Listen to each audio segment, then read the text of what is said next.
It's not very often that I have to reach for the likes of coffee at 9:45 at night, but we need to talk about some shit. As a player of Lord of the Rings Online, I have absolutely no reason to be here other than the fact that this has been on my mind all fucking day.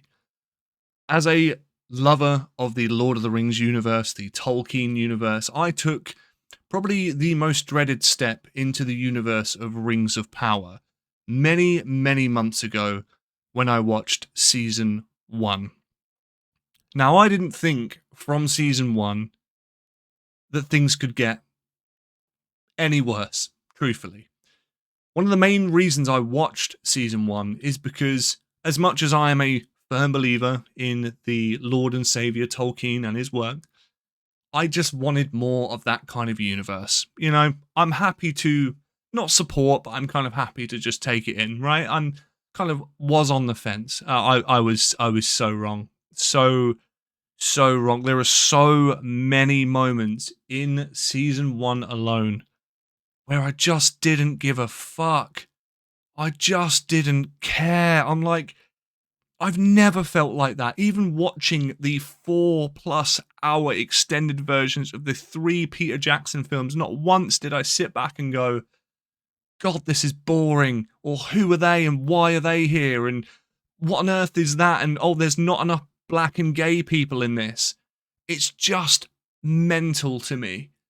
And whilst I am as avidly diverse as the next person, this show, Rings of Power, is merely there to tick a box in the section that says, are you woke enough? Tick. Are you diverse enough? Tick. Can we act? Huh! Don't fucking tick that, because I shit you not, this might just be the worst amalgamation of acting that I have ever seen in any show ever. Quite literally ever. And I've seen Alpacalypse, so let that be a lesson to you. What, of course, I'm referring to is the most recent release of Season 2. Episode 1 is, of course, where I've started of the Rings of Power. And I guess, yes, this should be quite obvious. There are going to be spoilers. We're going to be talking about a few things, but there are 1,000,001 other videos all covering the same thing. So if you come here not expecting spoilers, then you're a fucking idiot. Quite frankly, the first episode gives you a bit of an insight into, I guess, how Sauron started, or Halbrand, or Salbrand, or Halron, whatever you want to fucking call it. It doesn't matter. Call him whatever you want. And I got struck with a rather sizable hurdle, I guess, early on when watching it. And I can normally take things in at a relatively smooth pace and understand what's going on. And I thought to myself, I'm a kind of knower. I'm a knower of orcs. You know, I kind of know how they work. Kill things, eat things, follow the most powerful thing. And then I kind of was watching it and I was thinking, so why on earth in this situation do all the orcs turn on the more powerful, commanding, more dominant, and just far more superior force and side with Ada? How does that make any sense? First of all, you've just seen one of your mates get absolutely slaughtered and battered. It's like a really hard guy getting done over in front of his missus. You just look back and you think, won't be trying that. In that moment, I just felt dumbfounded. I was like, okay, now what? You've stabbed him to pieces.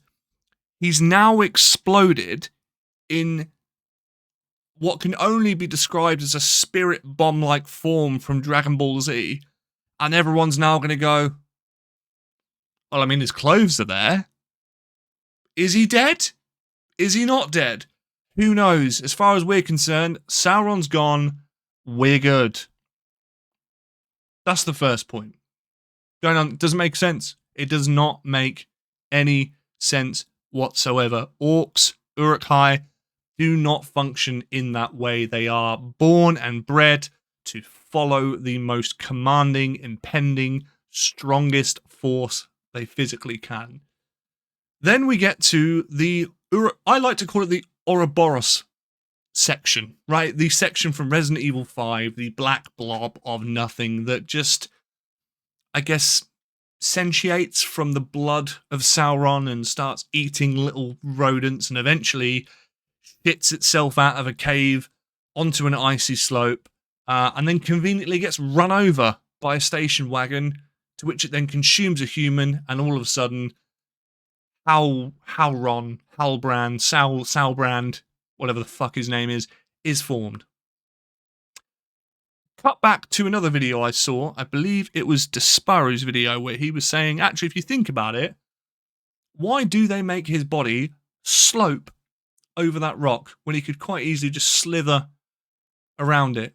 And when I thought about that, that is probably one of the more interesting parts of the show that really didn't intend to be interesting. So if that doesn't tell you where we are, then I don't know what will. It doesn't stop there, unfortunately. Sauron, or Halbrand, or whatever you want to call him, once he's formed into this human, which took no time, by the way, whatsoever. He seemed to just be on it like that. He meets some people, and some people say, hey, mate, just to let you know, the way you're walking, you're probably going to die. We're all walking this way, so good luck to you, brother, if you want to go this way. And he goes, I quite fancy dying, live, laugh, toast a bath and all that. So he goes, I'm going to go this way. Anyway, the old guy convinces him, nah, come on, mate, we'll get on a ship, it'll be fun, you know, beers and that. They go that way. He goes, cool, sound, I'm coming with you. They get on the ship. All of a sudden, out of nowhere, they're attacked by a sea monster because reasons. He then goes, no, wait. The old guy goes, I'm pinned under a fucking massive pole, can you help me? Sauron goes, fuck you, mate, give me your crest. That's how I've got that, because we have to put this in here. Because you remember that in season 1 where I showed, haha, this is my family crest and, you know, long lost kings and all that. That's where I got it from, because if we don't give you that context right there and so fucking quickly, how are you going to understand? Everything that happens in that segment I've just spoken about would... I can only refer to the Peter Jackson movies and the books, but everything would have been laid out carefully over a masses of chapters and hours, and it gives you some grit and some context about what's going on. That is just lightning fast. There's no reason to care. There is categorically no reason to care. It's just because A goes into B because it has to, then B goes into C, D, E, and so on and so forth, because fucking reasons. And it just... There are moments watching this where I lost the will to live with it. Honestly, I'm just thinking there are the only real moments that are interesting in this entire show are moments where Sauron is actually on the screen. And that's saying something. The rest of it is filled with absolute fucking dross. And one of the main culprits that normally bores me to death is Elrond, who is massively miscast. And even he musters up some might out of his femboy bitch-ass self and decides to actually do something this episode, as opposed to be completely nothing and trying to fucking bum the dwarves for like 8 episodes in season 1. It's ridiculous. Getting on to my point about Sauron. This is incredibly ADHD, by the way. Sauron decides, in his infinite wisdom, so he's off the ship at this point. He goes, I'm going to go and get myself captured by some orcs because I've got something they want to know.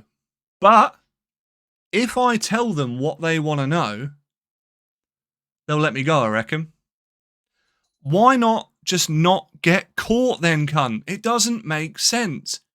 And he tells Ada, he goes, by the way, the information, you know that thing I was going to tell you? Just to let you know, mate, word on the street is that Sauron isn't dead and he's got another form. So, look, don't shoot the messenger, but can you let me go? And he's just like, yeah, sound.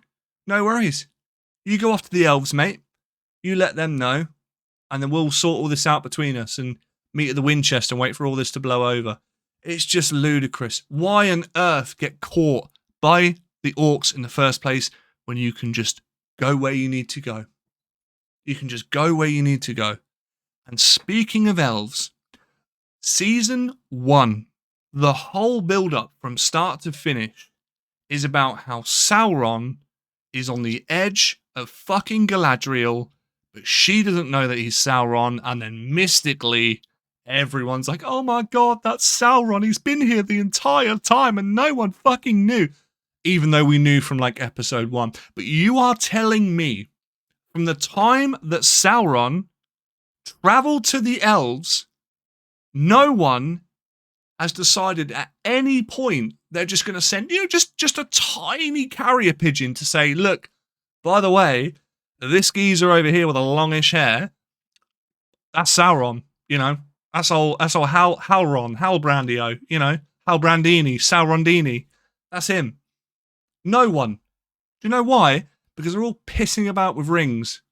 And Elrond, we touched on Elrond earlier, in his infinite moment of might that he's gone, this is my fucking time. Everyone's gone, oh, help Gil-galad, help, we need rings, give us some fucking rings, like Sonic. He's gone, no, these rings, they're bad, okay? And he's jumped, and he's gone, right, I'm going to take these rings, I'm going to do away with these. I'm going to find a guy, majestic beard, bit like me, lovely hair, and he is going to sail them into the middle of fuck knows anywhere and drop them into the ocean. Done. Mount Doom, mate. Don't need it. Don't need it. Drop them into the ocean. Until, spoiler, the ocean, I don't know why that's an ocean, the ocean becomes somewhat of its own self, its own sentience. It just magically decides that actually those rings, what would happen if a wave hit the boat and allowed you to kind of not put the rings where they need to be? And that only happens in Rings of Power because Rings of Power, because fucking reasons, because none of this shit makes sense. So why wouldn't we do that? And therefore, the rings, they hit the deck, they open up, and then the guy goes, I wonder if that one fits. He puts it on, and then by the end of the show, 3 of them have got rings on where none of them should have. Elrond's losing the will to live. I'm losing the will to live. And I cannot believe I've wasted an hour and 16 minutes in and out of consciousness watching episode 1. And that is not even taken into account the fucking filler, the filler segments of the Harfoots. I've never come across a race of individuals that I could take or leave more than the Harfoots. They are just so fucking forgettable. That's not even taken into account the story of BTEC Gandalf. Because the journey that BTEC Gandalf goes, he's at a point where his storyline is so irritating to me. I just want to get the nearest stick and go fucking take it and use your magic on that. I don't fucking care about the dreams you're having about a magic stick. Take the fucking twig and use your magic, mate. It's boring. Move on. And of course, towards the end of the episode, there's a big build-up about people being spied on and the Harfoots and BTEC Gandalf, they're going to get spotted and they're going to get jumped. Of course, it's her friend. It's whatever her fucking name is, Tweedledum. It's her friend that just jumps everyone. And, oh, look at me, surprise! You thought it was the enemy. It's so predictable.